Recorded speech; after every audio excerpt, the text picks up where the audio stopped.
ഇതടിയ ഇത് നിസ്സാര കളിയല്ല. ഇന്നലെ രാത്രി ഫുള്ളായി ഉറക്കൊഴിച്ച് കട്ട മുതലാണ്. 50 പവണ്ട്. ഒരു പൂച്ചക്കുട്ടി പോലും ഇത് അറിയാൻ പാടില്ല. ഇവിടെ വിറ്റ പോലീസ് പിടിക്കും. നമുക്ക് സ്റ്റേറ്റ് വിടാം. അത് എന്റെ അടുത്ത് ഞാൻ പറയാതിരിക്കായിരുന്നു. അതാണ് എസ്റ്റേറ്റ് ആകുമ്പോ കുറച്ച് മരങ്ങളും കാടൊക്കെ ഉണ്ടാവും. എടാ പൊട്ട എസ്റ്റേറ്റ് അല്ല, സ്റ്റേറ്റ്. തമിഴ്നാട് പോവാന്ന്. എന്നാ പൊള്ളാച്ചിയിൽ പോവാ. നമുക്കൊരു പറ്റിയ ഒരാളുണ്ട് അവിടെ. ഉണ്ടോ? ഈ കാര്യം ചെയ്യ്, ഇത് പിടിക്ക്. നേരെ പിടിക്കട്ടോ. ഞാൻ ഒന്ന് മൂത്രം ഒഴിച്ചു വരാം. നേരെ പിടിക്കാനുണ്ടോ?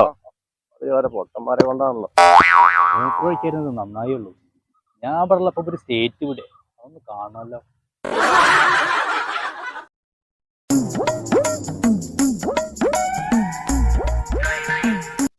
നമുക്ക് താജ്മഹൽ ഹോട്ടലില് റൂം എടുക്കാം. എന്താ അഭിപ്രായം? ഇജ്ജ് വിളിക്കടാ, പൊള്ളാച്ചിക്ക് വിളിക്ക്. എന്താ മിണ്ടാത്ത്? സാധനം കള്ളം കൊണ്ടുപോയി. കള്ളം കൊണ്ടുപോവേ? അതൊന്നല്ല, ഇജ്ജ് മറച്ചു വിട്ട് ഞാൻ ഇല്ലാത്തപ്പോ. സത്യം പറഞ്ഞോ? സത്യമായിട്ടോ. ഈ പൊട്ടനെ പോലെ അഭിനയിക്കുക. അന്ന് എന്ന് കൂടെ കൂട്ടി അന്ന് തുടങ്ങിയതാ കഷ്ടകാലം. ഇവിടെ നിക്ക കുന്തം വഴിക്ക് ഓടാടി.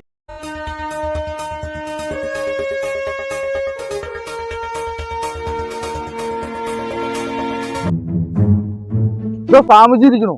സ്വാമിജി അല്ല പൊട്ട, ബുദ്ധൻ. ബുദ്ധേട്ടാ. എന്താണ് പുത്രന്മാരെ നിങ്ങളുടെ ആഗമന ഉദ്ദേശം? എന്താ ഇയാള് പറഞ്ഞ ആഗമന ഉദ്ദേശം? അത്ര നമുക്ക് എല്ലാം പോയി കിടക്കാണ്. ഈ മിണ്ടാണ്ടിരിക്കുന്നു. എന്റെ സ്വാമിജി, ഞങ്ങൾ വേറെ എടുത്തുന്ന 50 ലക്ഷത്തിന്റെ മുതൽ കട്ടുകൊണ്ട് കൊണ്ടുപോന്നു. നിക്കുന്നു. അത് ഞങ്ങൾ കട്ടുകൊണ്ട് പോയി. വേറൊരു തെണ്ടി ഞങ്ങളെന്ന് കട്ടുകൊണ്ട് പോയി. ഇത് എവിടെയും കെട്ടുമെന്നുള്ളത് ചോദിക്കാൻ വേണ്ടിട്ട് വന്നതാ. അനക്കൊരു മയക്ക് ഞാൻ വാങ്ങി തരാം. ഇത് മൊത്തം പാടി നടക്കപ്പോ മിണ്ടായിരിക്കി, പോലീസ് പൊക്കില്ലേ? അല്ലയോ സ്വാമിജി, ഒരു മോഷ്ടാവ് ഇതുവഴി ഒരു കറുത്ത ബാഗുമായി പോകുന്ന സ്വാമിജി കണ്ടുവോ? പുത്രന്മാരെ, നിങ്ങളുടെ നീച പ്രവൃത്തികളെല്ലാം നാം കാണുന്നുണ്ടായിരുന്നു. ഏതൊരു ജീവജാലങ്ങൾ ജനിച്ചാൽ മരണവും സുനിശ്ചിതമാണ്. അതിനിടയിൽ നമ്മൾ അധ്വാനിച്ച് നേടുന്നത് മാത്രമേ നിലനിൽക്കൂ. നാം പട്ടിണി കിടന്നാലും അതെയും പറ്റിച്ച് ജീവിക്കുന്നു. നാം നിദ്രയിലേക്ക് അണ്ടുപോവാൻ വല്ല പണിക്കുമ്പോ കുറവും.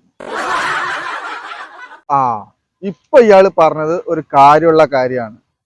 നമ്മൾ ആരെയും പറ്റിച്ചുണ്ടാക്കരുത്. നമ്മൾ സ്വയം അധ്വാനിച്ചുണ്ടാക്കിയിട്ട് ഭക്ഷണം കഴിക്കണം. അതാണ് ആള് പറഞ്ഞത്. രാത്രി മുഴുക്കേ ഉറക്കൊഴിച്ചിട്ടേ കട്ടത് ഞാനാ. ആ പ്രാന്തനൊക്കെ പറയാ. ഇത് നടന്നാ നമുക്ക് തരയാ.